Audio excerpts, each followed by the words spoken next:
happy hour that you come here to sit here and be sad. All these women getting killed, all these police shooting people, everything's going wrong in the world. Y'all sit here acting like everything's going okay. I need somebody here today that needs something from God.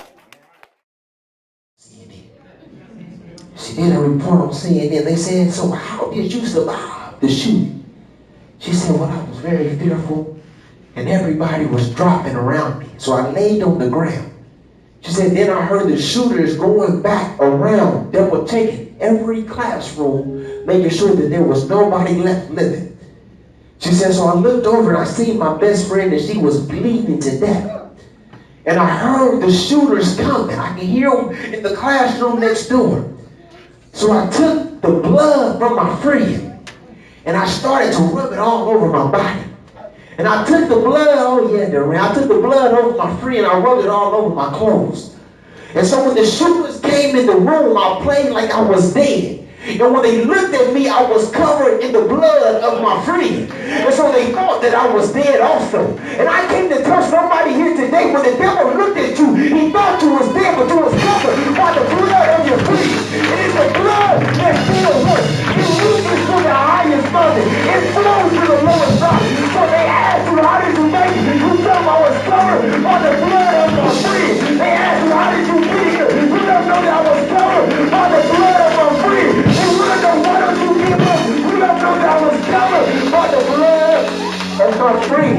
And when you know why you blessed like that, you let know that I was covered by the blood of my friend. How did you make it out of that situation? Because I was covered by the blood of my friend. And I ain't talking about the friend, but I'm talking about that man they call Jesus. If anybody here know my God, don't fool me now. He's a wheel in the middle of the wheel. He's like fire set up in the mountain.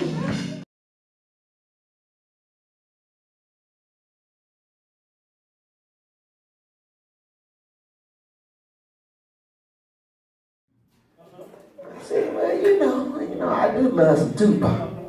And so I was up last night, and I don't know how in the world Tupac ended up in my sermon. We're going to talk about some Tupac. Y'all with me?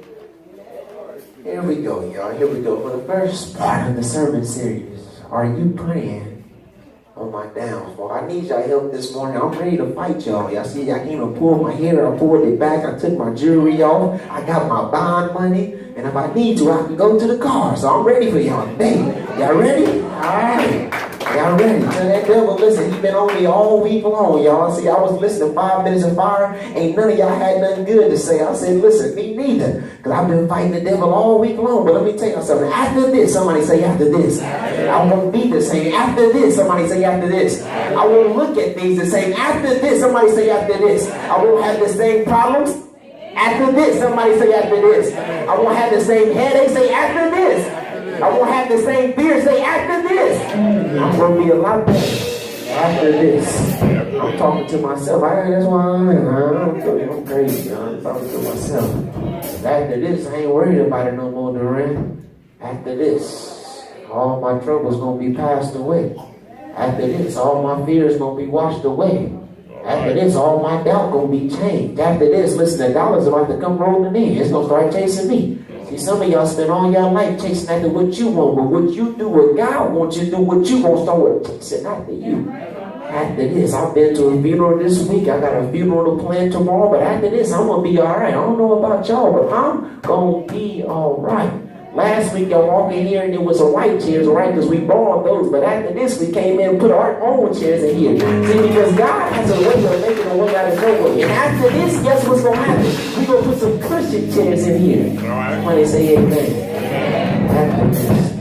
After this, you need some cushion? Amen. Let's go, y'all. It's preaching time. It's preaching time. Here we go. Some say the blacker the berry, the sweeter the juice. I say, the darker the flesh, the deeper the roots. I give a holler to my sisters on welfare. Tell me, ain't scared if nobody else cares. And I know you like they beat you down a lot.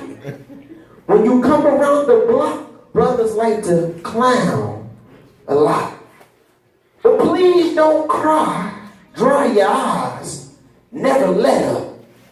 Forgive, but don't forget, girl. Keep your head up. And when he tells you you ain't nothing, don't believe him. And if he can't learn to love you, you should leave him.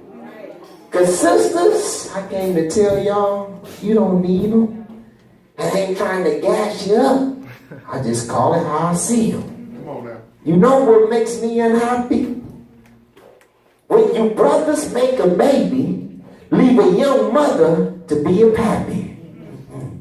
And since we all came from a woman, got our name from a woman, and our game from a woman, why do we take from our women? Why do we rape our women? Why do we hate our women? All right. It's time to kill for our women. Time to heal our women. Time to be real to our women. Okay. If you don't, we have a race of babies that hate the ladies that make the babies, and that's what we're dealing with right now, y'all. We got a race of babies that hate the ladies that make the babies. And since a man can't make one, he has no right to a woman when and where to create one.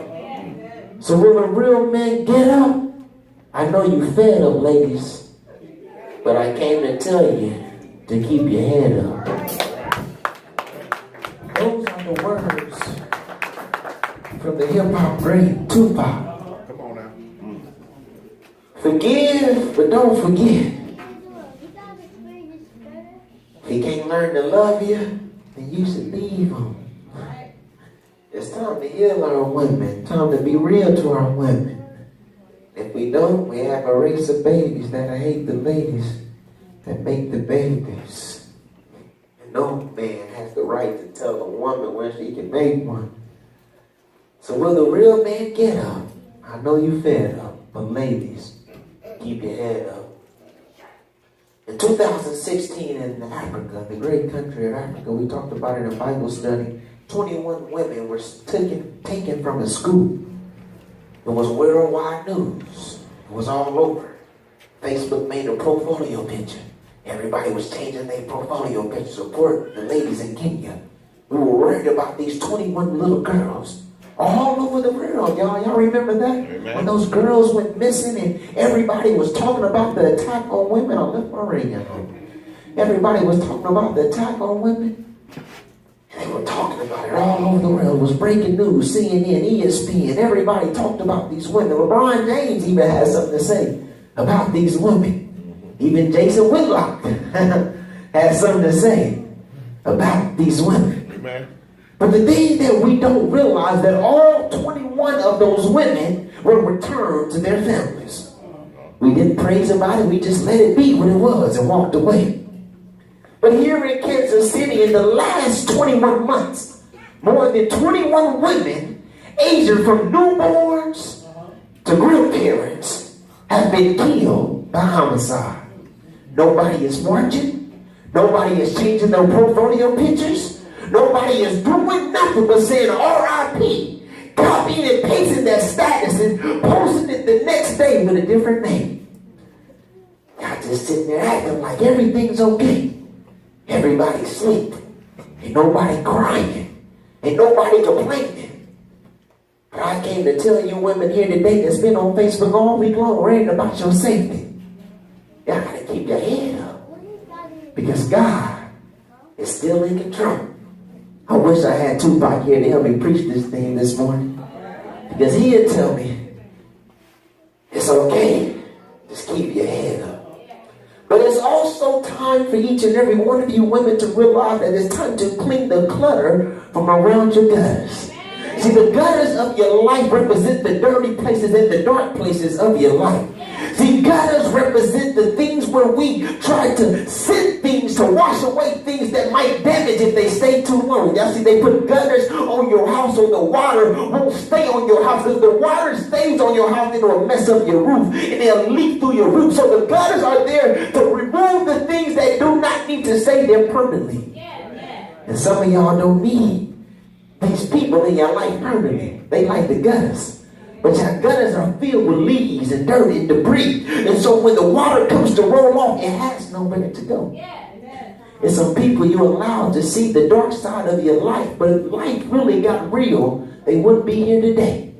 If you really needed them to pay your light bill, your lights will be off tomorrow. If you really need them to step up and pick your kids up, your kids might be better off just staying at home.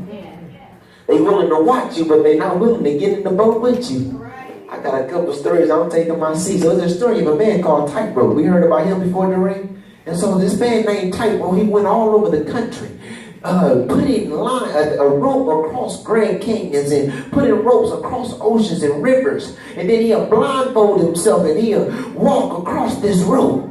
And he just did it all the time. He was a YouTube sensation. So was a man in America. Y'all know about America, right? He said, man, this man is baking. He's like screenshotting. I got to see it for myself. So this man called Mr. Tightrope. He said, Mr. Tightrope, I got $2 million. I got a plane ticket. And I want to put you in the best hotel in the state of Nevada. Because we have something in America called the Grand Canyon. And I've been watching your videos and I believe that you are fake. And I want to see if you can do it for yourself. So won't you come over here and won't you tightrope across the Grand Canyon?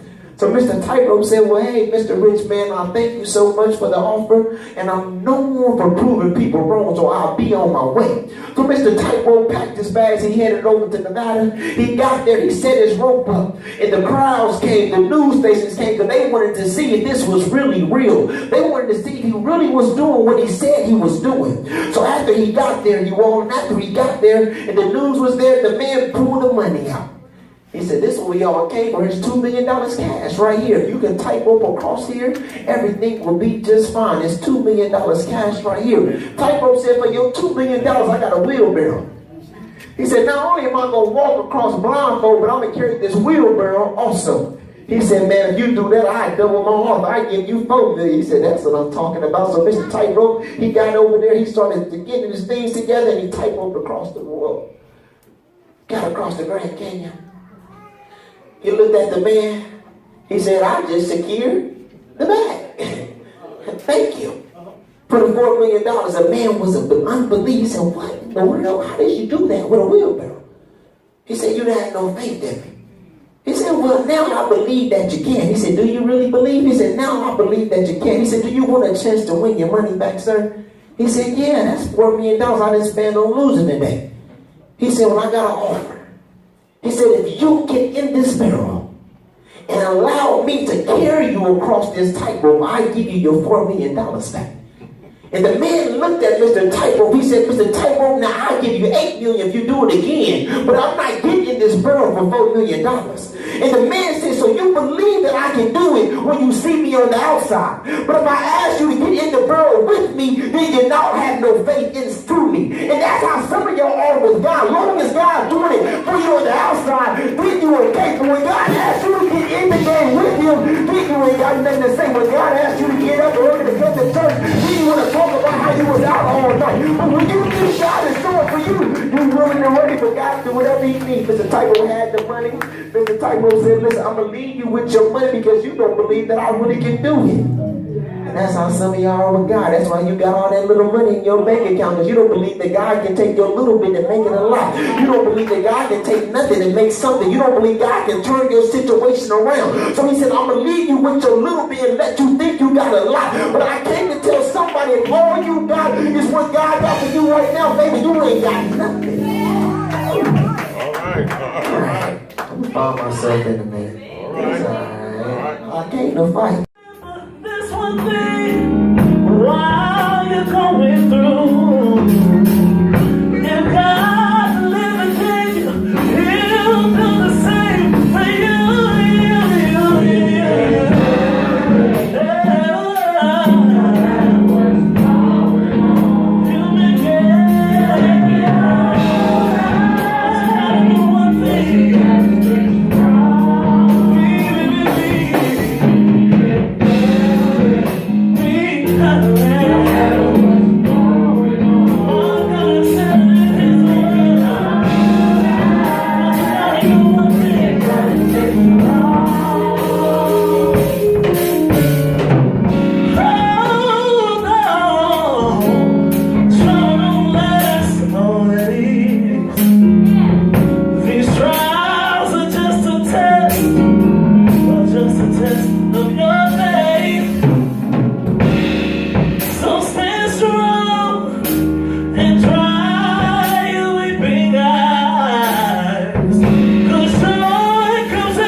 Who is the enemy? Verse 12 says, for it was not an enemy that reproached me, for I could have handled that.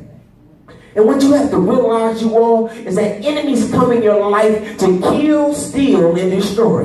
They don't come to hang out. They don't come to be friends. They don't come to help you. The enemy only comes for three reasons: to kill, steal, and destroy what you have working on, what you are building on. But one thing I came to tell somebody here today is that yes, you have some enemies, but if they haven't killed you, destroyed you, or stole anything from you, then may I suggest that your enemies that you can handle. See, when I was in the world, you all, when I seen somebody I didn't like, we had this thing that it was going down on sight, you all. When I see you, it's going down. It's going down not when I see you next time, but it's going down on sight because you're my enemy. And if you're really my enemy, when I see you, I have enough anger in me to kill you. And some of y'all claim that y'all got some enemies, but y'all still got enemies in the club every week and they don't even say nothing to y'all. Some of y'all claim that y'all got some enemies, but y'all enemies are y'all Facebook friends so y'all can see when they talk about you on your status. I come to tell somebody here today that those people that you're calling enemies, they are really not your enemies, because they were your enemies. They would have killed you a long time ago. But your enemies is this man called the devil, because he's the one that's messing up your good days and your bad days. He's the one that's putting the nail in your tire on the day that you're late to work. You fighting the wrong enemy. The person that you think is your enemy ain't your enemy. They can't do nothing to you.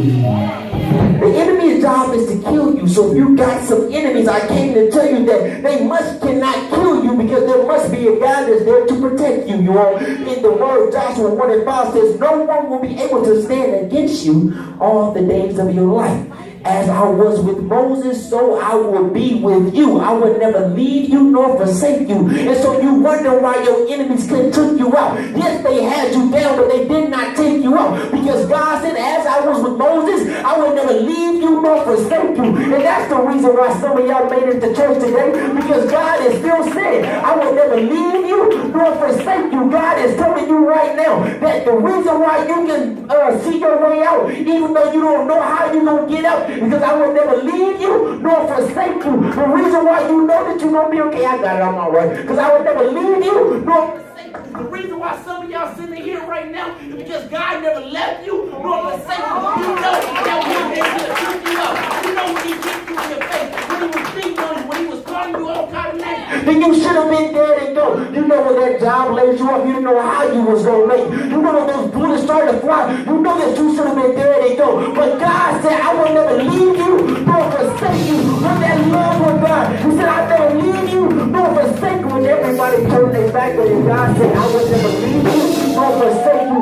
And I came to tell somebody here today, you've been wondering where God is. God said, I'm right by your side, I will never leave you nor forsake you. So when I was going through my trials this week, I was wondering who was praying on my downfall. Everything on my lawnmower truck went down. My car went down last Saturday. I said, God, I ain't spent about $800. I ain't made no money. What in the world is going on? God said, Tim, I never leave you nor forsake you. He said, just keep on going on. And I came to tell somebody here that same thing. When life beats you down, when the world gets on top of you, when you don't know where you're going to go, you need to hold on, because God said, I will never leave you nor forsake you. He said, that's why your haters don't mean nothing. He said, that's why the people that they call enemies don't mean nothing. Because I'll never leave you nor forsake you. So no weapon formed against you shall prosper. He said, I never leave you nor forsake you. I never see my seed begging for bread. I never leave you nor forsake you. But who is praying on your downfall? It's time for us to stop blaming our haters, you all. See, I've been sitting back watching all these different killers, and it ain't people hating on y'all that's doing all this. It ain't our haters that's causing all this hell. Our boss is not hating on us. That's why they challenge us the way they are. It is not the haters. We're giving too much credit to the haters, you all. We're giving too much credit to the enemies. We're giving too much credit to the people from the other camp. I tell people in Bible study all the time, some of y'all give too much credit to the devil, because y'all say the devil just hold my back when you know you caused those problems. You know that you answered that phone call. You know that you answered that door at 3 o'clock in the morning. So don't blame the devil that you pregnant now, girl. You opened up when everything else was closed up. They want to blame the devil when the baby showed up. That ain't got nothing to do with that. That ain't nothing to do with that. It's time for us to stop blaming our haters. Verse 12 said this, it is someone who hates me. I could have arised against them. See, when it's the haters, the text said that you can handle your haters. And I know that each and every one of y'all can handle your enemies, because y'all all made it here today. And if your enemies was just that bad, then guess what? They would have took you out last night. So you can handle your enemies. That's what the Bible says. I can handle my enemies. And what does the Bible say about my haters? It says then I can hide from my haters. The Bible says you can handle your enemies, but then you can hide from your haters. And one thing that kills me, you all, is rat beef, you all. I just don't understand how all these people can be beefing. And that's like, you know, how you gonna say that you beefing with this artist, and you know this artist is on tour, and you know where his tour is gonna be at, you know what city he's gonna be in, you know how long he's gonna be there. How in the world can you be beefing? I know where you're gonna be. How? That's that. I just don't understand it. So, you know, we got all these little, you know, views and this phone and all this stuff, but you can't. That's like me saying, listen, you know, I'm gonna go out here in these streets, I'm gonna cause some trouble, but every Sunday morning I know where I'm gonna be here, right? I'm gonna be right here, so you come get me. That's just stupid. So I don't never understand when we have these hip hop beats, when 50 Cent and Ja Rule was in their public fighting. Why is they able to live so long? 50 Cent and Ja Rule never got into it. They never had one fight, never had one altercation, but they was all over every CD, all over every album talking about each other. And there's some people that's on your Facebook talking about you each and every day. They hating on you. They praying on your downfall. Every time you turn around, they talking about your kids. Every time you make a move, they trying to accuse your boyfriend of cheating on you. Every time you do something right, they hate on you doing something wrong. They never like any of your posts. You start talking about what's going bad in your life, then they did a comment on that. See, when things was going good, you got not one comment, but when your brother died, you got 50 comments. Everybody was there to encourage you and tap you on your back and let you know that everything's going to be okay. God has said those people right there, we're going to put them in the hater category. And let me tell you what we're going to do with the haters. We're going to hide ourselves from the haters. Here we go, y'all ready? When somebody don't want to fight you, you all. See, I went to school, and we got into it. Now, MJ here today. Alright, me and MJ had many a fights. Many a fights. But when I didn't want to fight MJ, me and Stacy knew how to hide in the bathroom. Talk to you, somebody. You know how to avoid a fight. When you come in late from work, and you know your boss desk to the left, you know how to slide in to the right. When that bill collector called that phone, everybody talk back to me. We all ain't done this. Mama told you, baby, I ain't here. So we all know how to hide, but when we want to hide, we know how to disappear when we want to disappear. We know how to, you know, put that phone on D&D when we don't want to be bothered.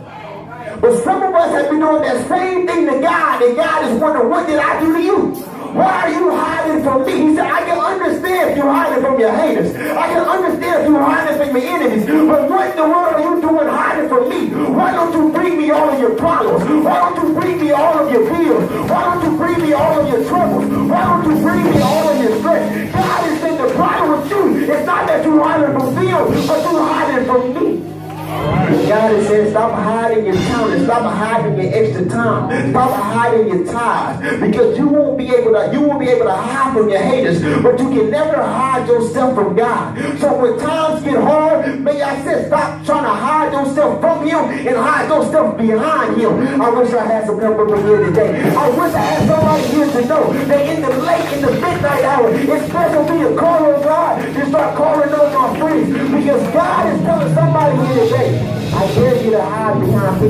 When it's your time to hide, may I suggest that you get behind that rock you on, that old solid rock. See, it's a game that we used to play all the time, me and my buddy Desmond. Anytime that we had problems, we wanted to seal something, it was called rock, paper, scissors. You with me, my dog? It was called rock, paper, scissors. And we are rock, paper, scissors, anything. There was a bet. We wanted to figure it out. Who won? All right, let's don't worry about it. Rock, paper, scissors. We got to figure out who's going to drive. Rock, paper, scissors, you all. And the thing I like about rock, paper, scissors, simply this, you all, is that when you had a rock, the rock can only be beat by the paper, you all. It's only paper can beat the rock, because the rock has to be covered in the paper. So what happened was, I used to hate it. When I used to go rock, Dale used to do something like this.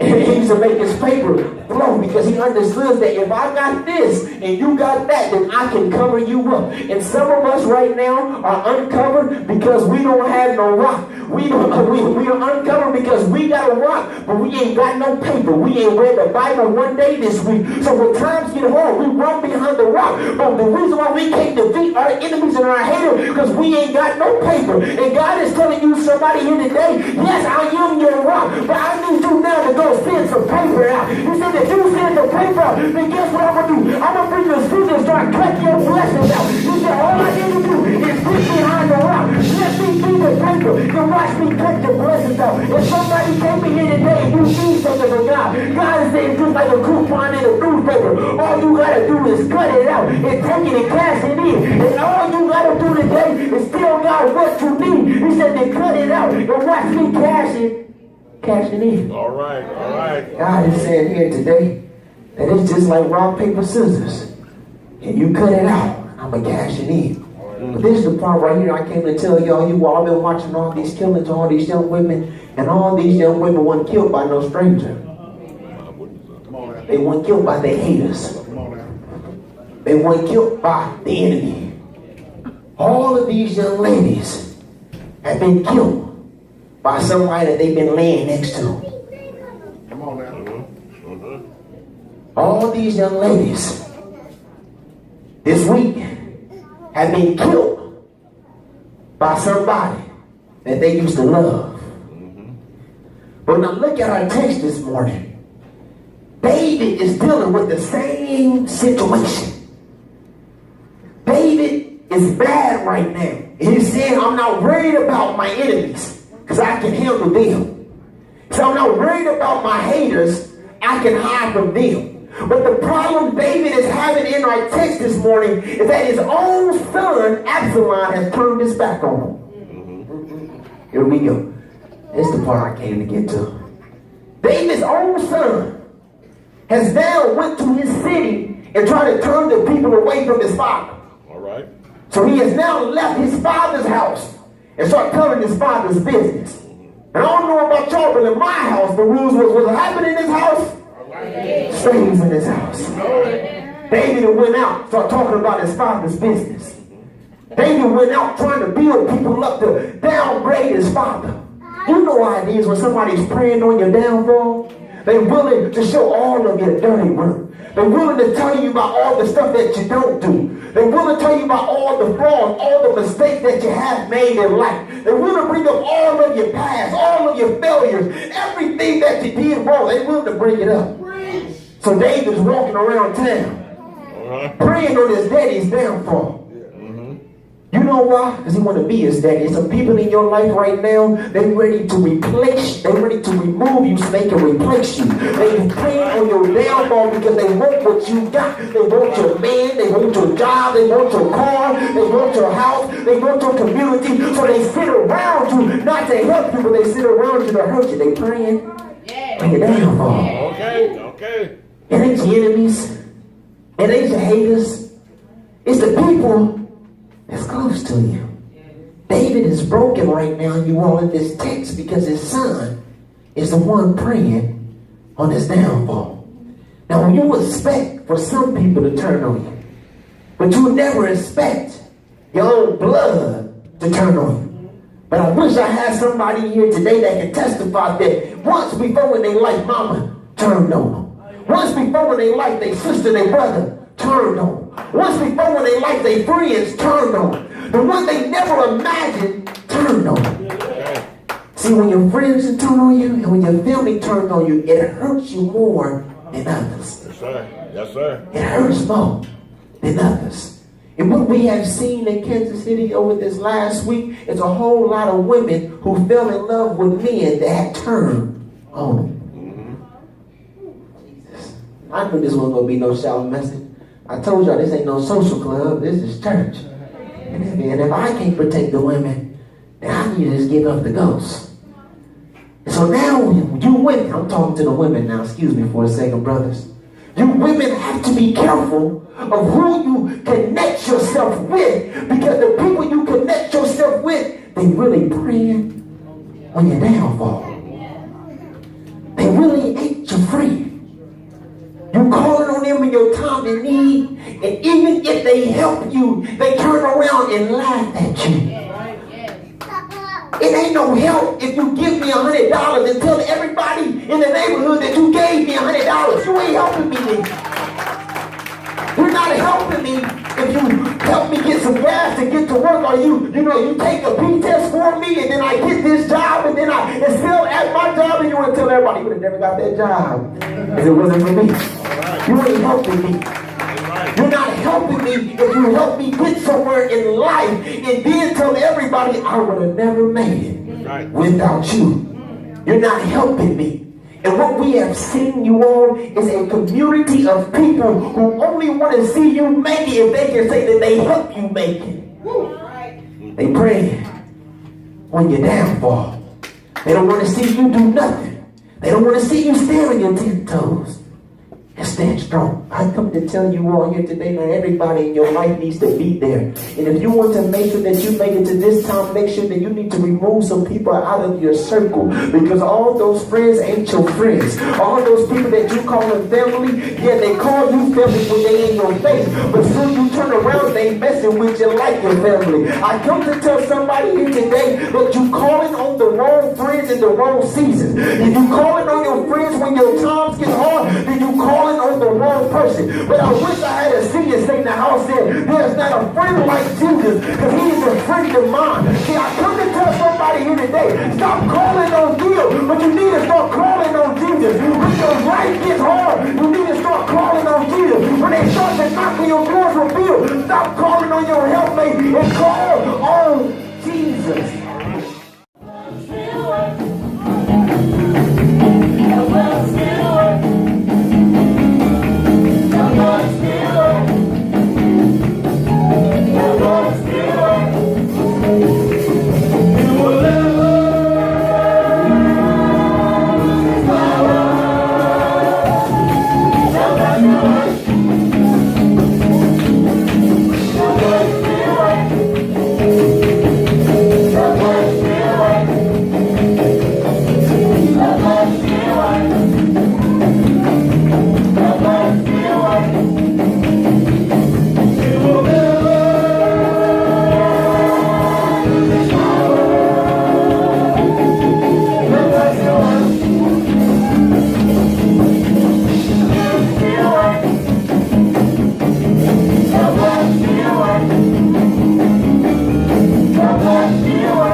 That's the only reason why y'all woke up this morning. But if I had to take a guess, I don't know if y'all know anything about the blood. I thought y'all was a whole bunch of crooks. But when y'all sitting there, when he talking about the blood still works, I thought that y'all better tell him was blue. Because the blood will wake you up this morning. It was the blood that started you on your way. It was the blood that washed your sins away. It was nothing but the blood.